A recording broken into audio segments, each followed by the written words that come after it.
Well, hello once again. This is me, Leonard Wells, broadcasting as usual from HASLINGDEN, north of Manchester in the UK, on Wednesday, the 24th of August 2011. This is part 3 of my series, The United States of Europe. And we've looked at the 27 countries which comprise the EU currently, though more are in the pipeline, and we're going through them alphabetically. In my last part, we did Austria, which is the first in the alphabet, of course, first in the list. Today, we're going to look at Belgium. I like Belgium. I had a girlfriend there, and I've travelled there a lot.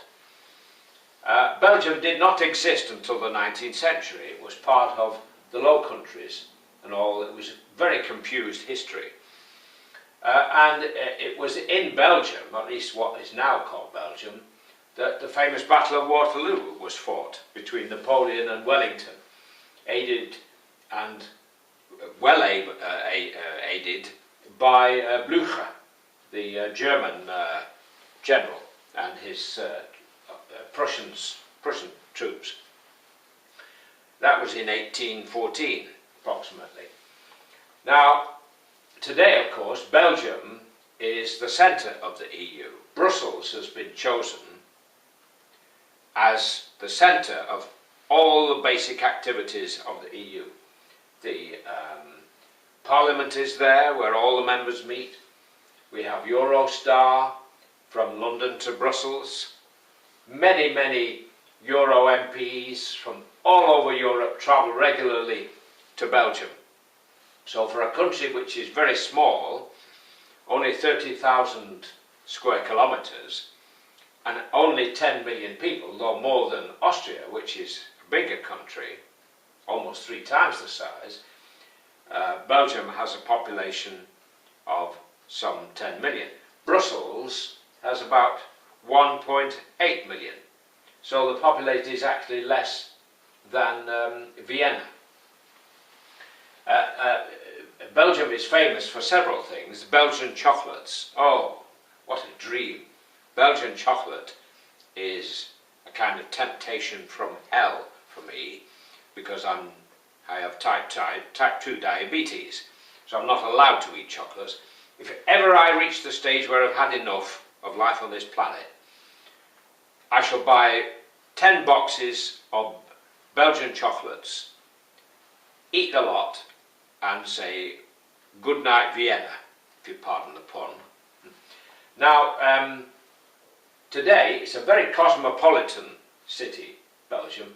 Beautiful market square with a town hall, a very small square, and I was once there, and in the square they often have a band, an orchestra in the evenings, weekends, playing dance music, and people dance. And I was very impressed to hear, as I walked around Brussels, the strains of the Glenn Miller music. Many of you won't remember Glenn Miller. You have to be over 21 like me to know Glenn Miller's music, but fabulous American music from the Second World War era and before. To see all of these couples, more my age, dancing to Glenn Miller's music, some of them jiving and jitterbugging, as it was called, was a real fillip for me. Of course, Belgium was occupied in the First World War and the Second World War by the Germans, and of course eventually thrown out. And many famous battles took place in Belgium.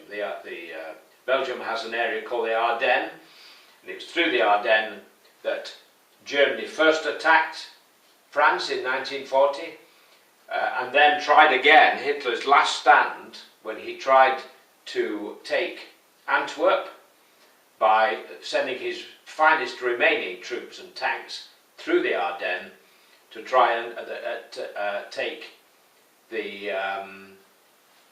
Antwerp. He was defeated, of course, by the Americans. The EU, as I say, most of everything that happens in the EU is in Brussels. But they have this crazy situation where once a month everybody decamps to Strasbourg in France. I can't tell you exactly why. It's a complicated story, but it's right down here.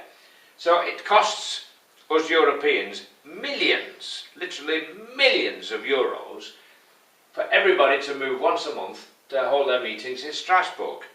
And the French have insisted on this. Well, they ought to pay for it if they want it. And they won't let it be changed, the situation, because they can veto it. So, little bit of a petty, childish, schoolboyish, silly-billy kind of setup there. But I hope to explain to you how the EU works. I'm going to finish now with one statistic. Be careful about statistics, but the gross domestic product of the 27 countries of the EU, as currently comprised, is almost equal to the gross domestic product of China and the USA combined. You don't often hear that. We tend to have, at least in England, we have the Eurosceptics, as they're called, the people who have this feeling of anathema towards Europe. They don't like to tell you those things. These little Englanders, as I call them, are only succeeding in keeping England little. Because by preventing us from playing our full and proper part, where the EU isn't working as well as it could. Our expertise might have prevented the current difficulties if we had joined the Euro and the Schengen area from the beginning. And instead of which we have this crazy idea that we can join a golf club but play with a different size ball to everybody else. And this is partly because we've had such a historic past, so full of empire and battles and fighting and all the rest of it, that we tend to spend a lot of time looking back. It's hard to walk around London without seeing statues to some battle or other, or some general, or something happening in the past. I mean, we talk of 1940 as our finest hour. Well, it may have been our finest hour in terms of fighting and resistance, but I don't think a war is anybody's finest hour. This is why I believe in the United States of Europe, because for 2,000 years we've fought each other, and now we have the prospect of 2,000 years of peace. Just think where we can go.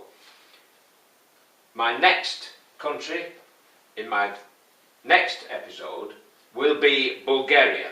So I'll say cheerio for now. God bless, while it's still legal in the UK to say God bless. Take care. Bye.